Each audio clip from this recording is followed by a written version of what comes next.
Spremljevalni del programa mednarodne delavnice je bil koncert zdravniškega orkestra Camerata Medica v cerkvi Matere Božje na Blejskem otoku, ki je bil posvečen spominu prezgodaj preminulemu prijatelju, kolegu, učitelju in izjemnemu zdravniku družinske medicine, profesorju Janku Kersniku,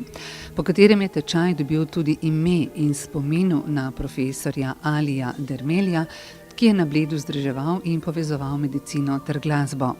Zdravniški orkester Camerata Medica je dirigiral maestro Franc Avsenek, nastopili pa so solisti Sanja Zupanič sopran, Aleš Kristjan Mihelač violončelo, Peter Lange violončelo, Tim Skalar violina, Stanko Praprotnik trobenta, Peter Jevšnikar trobenta.